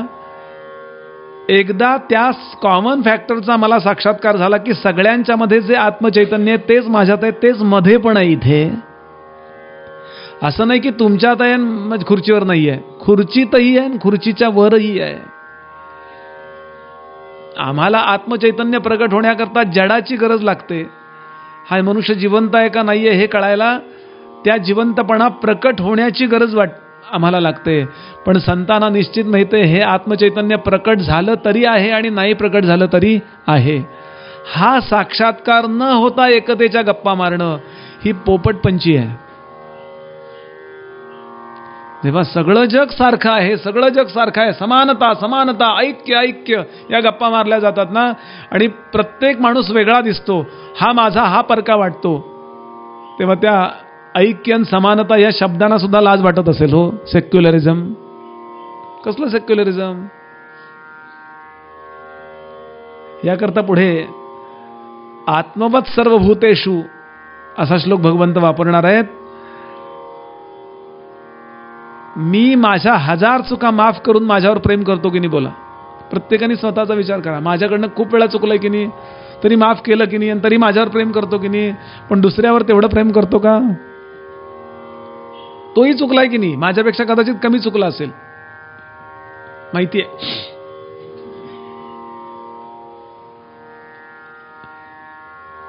मनुष्य, आमचे आप्पा नेहमी सांगायचे, मनुष्य नेहमी स्वतःचा वकील आणि दुसऱ्याचा न्यायाधीश असतो. त्यांनी असं का वागावं? आणि बरोबर संत विरुद्ध आहेत. याच्या कारण संतांना ती आत्मौपम्य दृष्टी, कारण ते काय पाहतायत, कॉमन फॅक्टर पाहतायत आपल्यातला. गोंदवलेकर महाराज गोंदवल्याला राहायचे, तर महाराजांचं महत्त्व वाढत चाललं. खूप हजारो भक्त मंडळी यायला लागली. सोपं करून सांगायचे हो, सोपं करून सांगायचे. मी नेहमी सांगतो, प्रत्येक संताची परमार्थ शास्त्राला, परमार्थ क्षेत्राला काही देणगी आहे. त्यात महाराजांची देणगी काय, त्यांनी परमार्थ युजर्स फ्रेंडली केला. डॉक्टर कुर्तकोटी पुढे शंकेश्वरचे जे शंकराचार्य झाले, डॉक्टर कुर्तकोटींनी महाराजांच्या चरित्रात असं लिहिलंय की महाराज साधं बोलायचे आणि मी रात्री विचार करत बसायचो, माझ्या लक्षात यायचं शंकराचार्यांनी जे सांगितले ना तेच महाराजांनी सांगितलंय, फक्त सोप्या भाषेत सांगितलंय. आपण बघू ते मुद्दे आले की असे राहायचे. तर त्यांचा जो मोठेपणा आहे ना, त्याचा द्वेष वाटून एक जण त्यांना विष घालायला गोंदवल्यात येऊन राहिला मनुष्य. तो तिथे कुठेतरी खोली बिली घेऊन राहत होता आणि रामाला नैवेद्य, माझं पारायण चाललंय वगैरे असं जरा सोहळ्या ओळ्याचं, आणि तो म्हणला रामाला नैवेद्य पाठवला तर दाखवाल का तुम्ही महाराजांनी, तुम्ही याल का जेवायला. ते म्हणले येतो. मग रामाला नैवेद्य पाठवला. तो नैवेद्य आलेला पाहिला ब्रह्मानंद महाराजांनी, तो हातात घेतला, सोहळ्यात आणला होता त्या माणसानी. आणि महाराज ब्रह्मानंद म्हणाले मी दाखवतो, तुम्ही जा, कारण रामाच्या इथे आम्ही कोणाला जाऊ देत नाही. तो घरी निघून गेला. महाराजांनी पटकन सांगितलं, तो नैवेद्य रामाला दाखवू नको, तो टाकूनही देऊ नको, खड्डा करून जमिनीत पूर, कारण त्यात विष आहे.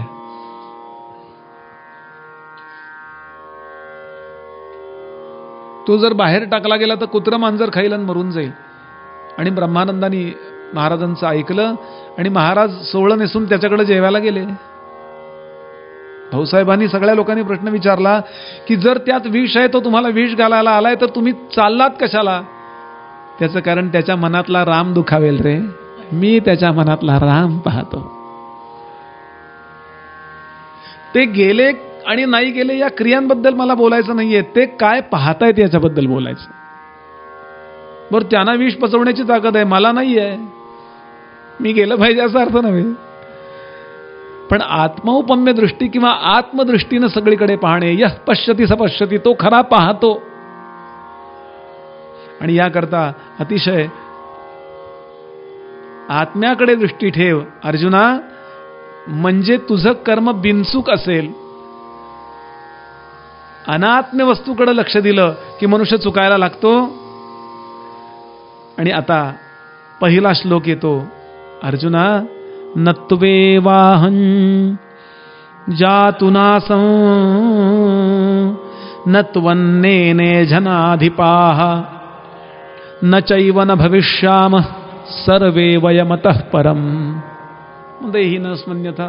नंतर याच्यावरती बोलताना आचार्य सांगतात, न तू एव जातु कदाचित अहम न आसम किंतु आसम एव अतीतेषु देहोत्पत्ति विनाशेषु नित्यम एव अहम आसम इति अभिप्रायः. तुला यांचे जे सगळे देह दिसतायत ना, यातलं आत्मचैतन्य आधीपासून आहे, तुझ्या सकट सगळ्या देहांच्या मधलं. आणि यांचे देह गेले तरी सुद्धा त्यांचं आत्मचैतन्य कुठेच जाणार नाहीये. म्हणून आचार्यांनी त्याकरता शब्द वापरलाय नित्यम. या 21 श्लोकामध्ये नित्यम हा शब्द अनेकदा येतो. नित्यम टॅबलेट नव्हे.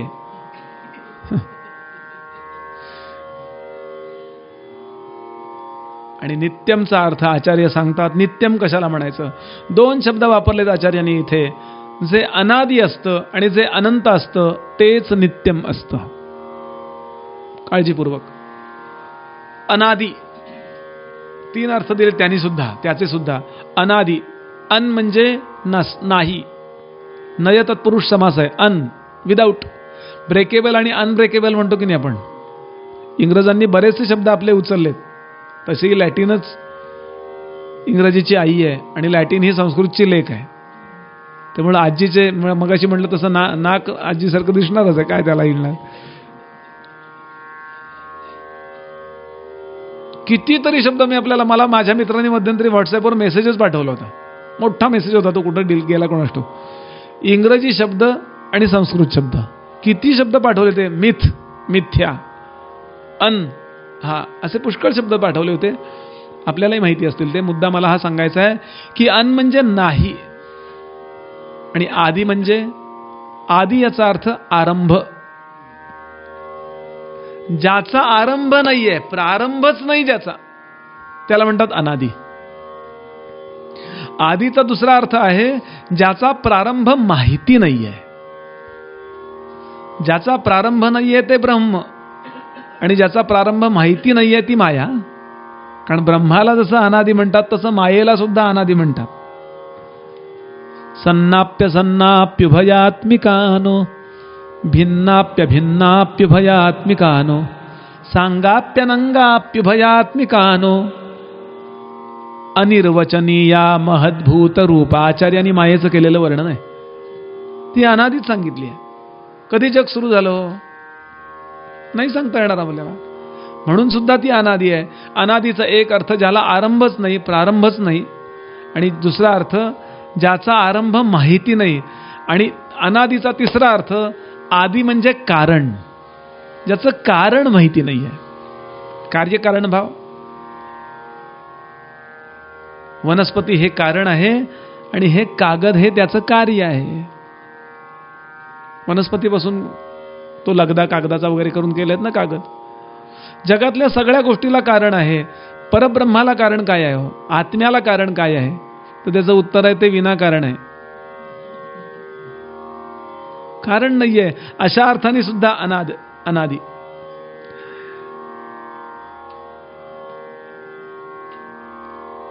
आता या कारणाचे सुद्धा किती तपशिलात गेली ती मंडळी. कारणाचे सुद्धा अनेक अर्थ दिलेत त्यांनी. कारण म्हणजे हेतू, कारण याचा अर्थ निमित्त आणि कारण याचा अर्थ मूळ. आपल्या सगळ्यांना इथं असायला काहीतरी कारण आहे. मला इथे असायला कारण आहे. मला प्रवचनात अमके अमके मुद्दे सांगायचे आहेत. गीतेची प्रवचन आयोजित करण्यात आली आहेत. अभ्यासपूर्वक जेवढा मी चांगल्यात चांगला परफॉर्म करीन तेवढा मला वैयक्तिकही फायदा आहे आणि लोकांनाही त्याचा फायदा आहे.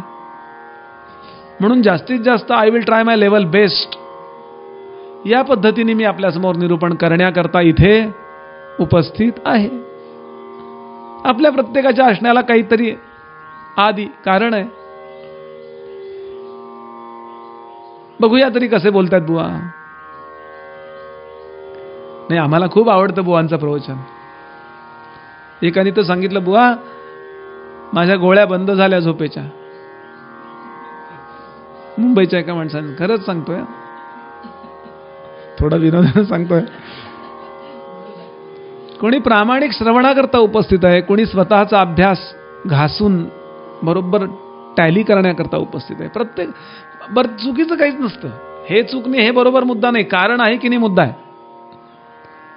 वैदिका वर्णमिच्छन्ति अर्थमिच्छन्ति पंडिताः गायका स्वरमिच्छन्ति कथाच इतरे जनाः. कथेला जाताना सुद्धा प्रत्येकाचा आधी सांगितलंय, कारण सांगितलंय. काय? वैदिका वर्णमिच्छन्ति. जे वेदांचा अभ्यास केलेले लोक उपस्थित असतात ना, ते त्याच व्यूनी बसतात. पण पूर्वीच्या काळी असं पटकन उठल्याने प्रवचन करायला लागले असं नव्हतं. वेद म्हटलेले असायला पाहिजेत. अजूनही कोकणात अशी काही मंदिरं आहेत की जिथे इतरही कुणाला कीर्तनाला उभं करत नाहीत. तुम्ही किती मोठे असा, या गादीवर नाही उभं राहायचं. नरसोबाच्या वाडीला अशी पद्धत आहे, देवासमोर नाही कीर्तन, दक्षिण द्वारात करा कीर्तन. तुम्ही किती विद्वान असा. मग असे जे लोक श्रोते आहेत ना, पूर्वी पगडीवाले लोक असायचे. सगळं पाठ, आर्याभारत पाठ, रामायण पाठ, वेद पाठ. मग बोलताना याच्याकडनं एखादा अपसिद्धांत होतो का? वर्णमाला चुकते का याची? ऐ उण रुर लुक आहेत ना पाणिनीची, यातलं काही चुकतं का? अशा दृष्टीने सुद्धा जसे माझे गुरुजी सांगतात, स्लिपचा खेळाडू असतो ना कॅच झेलायला, असे काही लोक असतात म्हणाले. वैदिका वर्णमिच्छन्ति अर्थमिच्छन्ति पंडिताः. पंडित जे असतात ना, ते पंडित अन्वयार्थ चुकत नाही ना बघतात. बुवा तुम्ही अधिकरण सप्तमी सांगितली बरं का, ते शोन अधिकरण सप्तमी नाही आहे, इथे विषय सप्तमी आहे. बापरे, म्हणजे काय? अर्थमिच्छन्ति पंडिताः गायका स्वरमिच्छन्ति. गाण्यातला अभ्यास आहे, पंचम नीट नाही लागला बरं बुवा. साप आणि कथा चैतरे भाबडे लोक. मी लहानपणी कीर्तनाला जायचो ना, अगदी पहिला बसायचो. हा कसा बसलाय मुलगा, असा बसायचो आणि असा ऐकायचो. मध्ये गाणं आलं की मला इतका वैताग यायचा. गाणं का म्हणतात मध्ये, लहान होतो मी, मला अजिबात आवडायचं. मध्येच ती गोष्ट चालली चांगली, मध्येच एकदम साकी आर्या दिंडी यायची सातारला. हे कशा करता सांगतोय, फक्त आपल्या माणसांबद्दल नाही, ही खुर्ची इथे असायला काही कारण आहे. आपण सगळे इथे असायला कारण आहे. आता इथे आत्माही आहे की नाही, मला सांगा, इथे त्यांनी असायला काय कारण आहे? अनादि. आदि याचा अर्थ कारण, आदि याचा अर्थ आरंभ, आणि आदि याचा अर्थ मग असे म्हटलं प्रारंभ कधी झाला हे कळतं तो आदि, आणि नाही कळत तो अनादि. पुढे सांगतात हे झालं अनादीचा अर्थ. नित्य या शब्दाबद्दल बोलतायत. अनंत, जे शांत असतं, ज्याचा केव्हा तरी एंड होतो, त्या वस्तूला अनात्म वस्तू म्हणतात. आणि ज्याचा कधी एंड नाही, एंडलेस, कधीच संपत नाही, ज्याच्या बाबतीत संपणे हे संभवत नाही. बाकी सगळं संपतं. देह संपतात, अन्न संपतं, आकार संपतात, सगळेच्या सगळे जगातले आकार हे शांत सांगितलेत त्यांनी. अगदी आपण चिरंजीव चिरंजीव म्हणलो तरी सुद्धा तेही संपतात. लक्षात ठेवायचं. आपल्या तुलनेने आपण त्यांचा अंत पाहू शकणार नाहीये. बरोबर आहे. म्हणजे पुढे विषय येतो की ईश्वराचा देह सुद्धा शांत आहे. आचार्य बोलायला सुरुवात करतात म्हणजे ही सगळी मंडळी इतकी प्रॅक्टिकल आहेत. समर्थांचा एक मनाचा श्लोक ऐकून ठेवा. समर्थ असं म्हणतात, विधी निर्मितो लिहितो, विधी निर्मिता लिहितो सर्व भाळी. विधी म्हणजे ब्रह्मदेव. सगळ्यांच्या कपाळावर कोण लिहितो? तर ब्रह्मदेवाची व्यवस्था लिहिते. विधी लिहिता निर्मिता लिहितो सर्व भाळी, परी लिहिता कोण त्याचे कपाळी. हरू जाळीतो लोक संहार काळी, परी शेवटी शंकरा कोण जाळी. बापरे, असं कसं म्हणायचं? शंकराला कोण जाळतं? ह्याला शब्द वापरलाय मिथ्या मिथ्यात्वम. मिथ्या मिथ्या मिथ्या म्हणता म्हणता हे मिथ्या म्हणणं सुद्धा मिथ्या आहे हे जाणून घ्या. इथपर्यंत जावं लागतं. तोतापुरी नावाचे फार मोठे संन्यासी कलकत्त्याला येऊन पोहोचले. थोडं नित्यम शब्दाकरता गोष्ट सांगतो. अधिकारी होते, काय प्रश्नच नाही. त्यांचा भरवसा जो सगुण ध्यानावर नव्हता, ते निर्गुण ध्यान करायचे. सगुण साकार वगैरे हे गोष्ट मानायची नाहीत ते, आणि ध्यान लागायचं त्यांचं. अधिकारी होते, फारच महान होते. तर एक दिवस या ठाकुरांना, रामकृष्ण परमहंसांना जगदंबेची पूजा करताना, कालिका मातेची पूजा करताना पाहिलं, आणि एकदम त्यांना फिलिंग आलं की ही इज ग्रेट, फार महान आहे, याला शिकवायला पाहिजे. कारण असं आहे, या काही विद्या आहेत ना, त्या शिकवायला योग्य व्यक्ती मिळायला सुद्धा भाग्य लागतं. समर्थांचं शिष्य निरूपण वाचून बघा. ते म्हणले अधिकार संपन्न सद्गुरू मिळायला भाग्य लागतं, आणि अधिकार संपन्न शिष्य मिळायलाही भाग्य लागतं. समर्थ सद्गुरू मिळायलाही भाग्य लागतं, आणि कल्याण मिळायलाही भाग्य लागतं. श्रीधर स्वामींचं वाक्य आहे वृद्धापकाळाचं, मला एकही कल्याण मिळाला नाही, असं स्वामी म्हणाले एका प्रवचनात. नाही, त्यांच्या शिष्यांबद्दल अनादर नाही बरं, त्यांचे शिष्य महानच आहेत, पण स्वामींचं वाक्य मी आपल्याला सांगतो. मी तर हल्ली सांगतो की चांगला मालक मिळायला भाग्य लागतं, आणि चांगला नोकर मिळायलाही भाग्य लागतं. उभय पक्षी. इतकं प्रेम करणारे नोकर मंडळी असायची, आणि त्यांचे गुरुजीही त्यांच्यावर, त्यांचे मालकही त्यांच्यावर प्रेम करायचे. हा शिष्य मला मिळाला तर फार बरं होईल. म्हणून एक दिवस ठाकूर बाहेर आले प्रसाद वाटायला. तोतापुरी महाराज त्या कालिका मंदिरामध्ये बसले होते दक्षिणेश्वरी, आणि प्रश्न विचारला त्यांनी की काय रे, इकडे म्हणाले, अनुग्रह घेशील का माझा? मी तुला निर्गुण ध्यान शिकवतो. ते म्हणले तिला विचारून येतो. मी पण हेच म्हणतो. ते जगदंबेबद्दल बोलत होते. ती तांत्रिक बाई एक आली होती ना तंत्रविद्या शिकवायला. तंत्र शिकशील का? हुमफट वगैरे. हो शिकतो. तिला विचारून येतो. आणि शिकले. फार ग्रेट आहे. वेगळंच व्यक्तिमत्व आहे ठाकूर म्हणजे. तसं तिला विचारून निर्गुण ध्यान शिकू का आई ग? शिक की रे जा. शिकले. अहो 2 तासात त्यांची समाधी लागायची वेळ आली. निर्गुण ध्यान पट्ट दिवशी समाधी लागायची वेळ आली. पण ती त्यांची समाधी सविकल्प लागे, निर्विकल्प लागेच ना.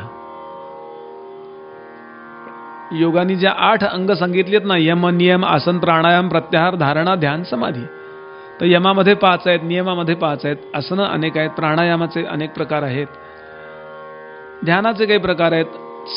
सविकल्प समाधी आणि निर्विकल्प समाधी यामध्ये 2 मुद्दे आहेत. सविकल्प समाधी म्हणजे समाधी लागते, पण माझी समाधी लागली हे मला कळतं. निर्विकल्पामध्ये ते कळत नाही, ज्याला अपरोक्ष अनुभूती असं वेदांतांनी म्हटलंय. ती का लागे ना? कारण सविकल्प समाधीमध्ये ते जगदंबेला पाहत होते आणि निर्गुणात काही जाईनात होते. बरं यांना कळलं, ते हे अधिकारी होते. ते म्हणले अरे काय करतोयस? नाही म्हणे जगदंबा माझ्या डोळ्यासमोरून हालतच नाहीये. काय असेल हो, 2 तासात काम झालं. मी 20 वर्ष ध्यानाच्या क्लासला जातोय. घरी आल्यानंतर आमची बायको म्हणते चहा प्या म्हणजे फ्रेश व्हाल. एका माणसाने मला सांगितलेलं सांगतोय बरं, मी काही ध्यानाच्या क्लासला बसला जात नाही. सांगण्याचा भाव असा की काय असेल काम, ध्यान लागत आलेलं पण लागे सविकल्पपर्यंत जातात, निर्विकल्पात जाईनात. एक काम कर म्हणाले, तू एक काम कर, काय? एक करवत घे आणि ती जगदंबेच्या मानेवरनं चालव ध्यानात. तो रडायला लागले, नाही जमणार बाबा मला हे ध्यानात जगदंबेच्या मानेवर करवत चालू. नाही नाही, तू तिला विचारू नये जाऊन. पूजा करताना रडत रडत विचारलं, आई असं असं म्हणतायत ग ते माझे गुरुजी. ते म्हणले बघ आता तू त्यांचा अनुग्रह घेतलायस ना, तर ते सांगतील ते ऐकलं पाहिजे तुला. तू करवत बिंदास चालव, पण आई तुला लागेल ना. अरे करवतीची धार म्हणजे सुद्धा मीच आहे. ती काय करवत मला कापू शकती आहे? नैनन छिंदंती. हा. आणि मग जेव्हा ती करवत उचलली, कशा करता मी सांगतोय हे, आत्मत्वाचा बोध होतो म्हणजे काय होतो. ती करवत उचलली आणि मानेपर्यंत नेणार इतक्यात करवतही गुप्त झाली आणि जगदंबाई गुप्त झाली आणि त्यांचं निर्गुण ध्यान सिद्ध झालं. कसा असेल याचा अंदाज तर करून ठेवूया हो. Just imagine. नको त्या गोष्टी इमॅजिन करण्यापेक्षा या गोष्टी इमॅजिन कराव्यात. सगळंच्या सगळं नाहीसे होणार आहे. जेवढे म्हणून आकार आहेत तेवढे सगळे नाहीसे होणार आहेत. म्हणजे त्यांचा केव्हा तरी अंत आहे म्हणून ते शांत आहेत, आणि असं ते आत्मतत्व नाही म्हणून ते अनंत आहे. नित्याचे 2 व्ह्यू सांगतायत आचार्य इथे. अनादि आहे आणि अनंत आहे. एक कल्पना करा, एक रेषा अशी लांब न्या. किती लांब नेता येईल? एक रेषा इकडे लांब नेत चला. किती लांब नेता येईल? किती नेता येईल? इकडे नेत चला. किती नेता येईल? किती नेता येईल? एक दृष्टांत आहे बरं. दृष्टांत आपण म्हणाल बुवा त्याची विड्थ मोजता येईल. लांबी नाही मोजता आली तरी विड्थ मोजता येईल, जाडी मोजता येईल. बुवा किती मोठा खडू घेतला होता. पण एखादा नवीन मनुष्य आला आणि त्याला विचारलं बुवा या रेषेचा आरंभ कुठं झाला सांग बरं. तो म्हणेल नाही सांगतायत बुवा. मग अंत कुठं झाला सांग बरं. नाही बाबा. दृष्टांत एवढ्या करता देतोय की अनादि आणि अनंत म्हणजे नित्य, याचा बोध होण्याकरता या शब्दांचा उपयोग आहे. या रेषेचा उपयोग करून घ्यायचा. रेषा पुन्हा दृष्टांत देतो का, एकदेशी देणे घडे कळायासी, सिंधू आणि लहरसी भिन्नत्व कैचे, दासबोध सांगतो. म्हणून थोडासा अवघड अध्याय आहे हा. इतिहासकारांनी मोठ्या मोठ्या गोष्टीची नोंदी ठेवलेल्या आहेत. बरं, रामराय साधारण 10,000 वर्षापूर्वी झाले, आजच्या वैज्ञानिकांचं म्हणणं आहे, आजच्या इतिहासकारांचं म्हणणं आहे. कृष्ण साधारण 5,000 वर्षापूर्वी झाले. बुद्धावताराला साधारण 2,500 वर्ष झाली. शंकराचार्यांना साधारण 1200 वर्ष झाली. ज्ञानोबांना साधारण 700-725 वर्ष झाली, एकनाथ महाराजांना साधारण 500 वर्ष झाली, समर्थांना तुकोबांना साधारण 350-400 वर्ष झाली, पेशव्यांना साधारण 200 वर्ष झाली, गोंदवलेकर महाराजांना साधारण 150 वर्ष झाली. असे आपण इतिहासकार लोकांना जर प्रमाण धरलं तर सगळ्यांचा काळ ते सांगू शकतील. त्यांना विचारा, आत्म्याला किती वर्ष झाली? काय उत्तर देतील ते? आत्मा मानणाऱ्यांबद्दल बोलतोय बरं, कारण इतिहासकार सुद्धा गंमतशीर असतात. एकाने सांगितलं कृष्ण किमान 4 असावेत. असं मोठ्या वैज्ञानिकांचे, या इतिहासकारांचं भांडण आहे. किमान 4 कृष्ण असावेत. शेण काढणारा वेगळा, 16,108 वाला वेगळा, गीतावाला वेगळा, कारण हे तो सांगू शकत नाही म्हणे. फार वाद आहेत त्यांचे. गुलाबराव महाराजांना कोणीतरी विचारायला गेलं होतं, साधुबोध नावाचं पुस्तक नसलं तर घेऊन या, फार भारी पुस्तक आहे. झटकन उत्तर देतात, प्रत्युत्पन्नामती होते ते, एकदम सावकाश उत्तर नाही, पटकन उत्तर. ते म्हणले आमचं म्हणणं आहे 3-4 कृष्ण असावेत. ते म्हणले बस एवढेच, आमच्या मतानं जेवढे भक्त तेवढे कृष्ण. अनंत रूपी अनंत वेशे देखील आम्ही त्यासी. मुद्दा मला आपल्यासमोर सांगायचं की इतिहासकारांना आपण विचारा की आत्म्याचं आयुष्य किती. जर त्यानं सांगितलं, जर तो असं म्हणाला की असं या दिवशी आत्मा सुरू झाला, हे सांगणाऱ्याचा आत्मा कधी सुरू झाला? वासुदेव शास्त्री नावाचं एक खूप मोठं एवढी गोष्ट सांगतो. आणि चहा, बरं असं आहे, चहा आहे असं सांगितल्यानंतर त्याची जी एक वेटिंग पिरियड असतो ना, तो फार भारी असतो. समर्थांना एकाने प्रश्न विचारला. वासुदेव शास्त्री नावाचे खूप मोठे अधिकार संपन्न शास्त्री होते, खूप महान होते. म्हणजे ते काशीतून जे आले होते ना इकडे, ते फक्त वाद करायलाच आले होते, म्हणजे वादपटू होते ते.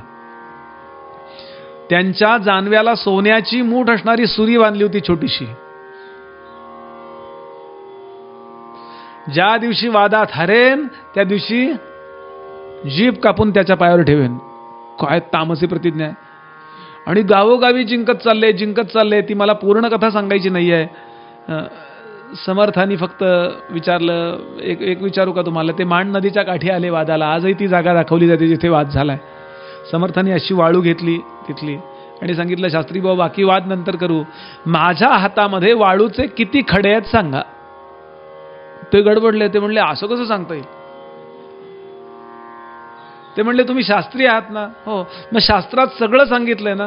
ते म्हणले हो. मग हेही सांगितलंय ना? नाही म्हणावं तर त्या शास्त्रात नाही सांगितलं, शास्त्राचा कमकुवतपणा दिसेल. ते म्हणले मग तुम्ही सांगा. ते म्हणले काही नाही, ओंजळभर आहेत, टाकून दिले, साधं आहे म्हणे. आणि मग एका महार जातीतल्या व्यक्तीकरवी त्यांच्याशी वाद करविला. त्या तिकडे जायचं नाही आहे. मग त्यांचा अनुग्रह घेतला आणि शिरवळच्या जवळ कण्हेर नावाचं गाव आहे, आजही ते आहे बरं. आजही तो मठ चालू आहे, चालू अवस्थेत आहे. मी जाऊन आलोय तिकडे. मी बोललो बद्दल म्हणून क्षमा. हे वासुदेव शास्त्री मध्ये मध्ये त्यांचं विद्वत्ता वर यायची. एकदा तर समर्थांनी असं झापलं होतं, त्यांनी श्रीराम जयराम जयराम मंत्र बदलला आपल्या ग्रुप पुरता आणि श्रीच्या अलीकडं ओम लावला. आजही काही लोक आहेत ओम लावून श्रीराम जयराम जय जयराम म्हणणारे. ओम श्रीराम जय राम जय जय राम, ओम श्रीराम जय राम जय जय राम. आणि समर्थांकडे हे कानावर गेलं. समर्थांनी बोलवलं चाफळला ना, असं झापलं. तुम्हाला कोणी सांगितलंय उद्योग? ते म्हणले बीजमंत्र पाहिजे ना काहीतरी, ओम लावलं पाहिजे ना. म्हटलं मग श्री काय आहे? अरे म्हणजे लक्षातच नाही आलं. विद्वानांचा हाच प्रॉब्लेम असतो म्हणले. तर मला त्यातला मुद्दा हा सांगायचा आहे. त्याने एकदा इच्छा व्यक्त केली समर्थांकडे, मला महाप्रलय पाहायची इच्छा आहे. बरं, साक्षात्काराने हे दाखवू शकतात महाप्रलय. जेव्हा विवेकानंद पहिल्यांदा ठाकूरांकडे गेले, त्यांचे 3 प्रश्न ठरलेले असायचे. देव आहे का? तुम्ही पाहिलाय का? मला दाखवता का? 3 प्रश्न कायम असायचे. देव आहे का? तुम्ही पाहिलाय का? आणि मला दाखवता का? अनेक साधू यातली पहिली 2 उत्तरं देऊ शकायचे. मी पाहिलाय बुवा, आहे. मला दाखवतो का? नाही बुवा. ती अथॉरिटी नाही माझ्याकडं. मला माहिती आहे, काही नाही, खोटं बोलताय तुम्ही. एकदम आर्य समाजाला बॉन्ड लिहून दिला होता त्यांनी की मी सगुण पूजा मानणार नाही, आणि त्यांच्याशी प्रतारणा केली स्वामीजींनी ठाकूरांच्या शब्दाकरता.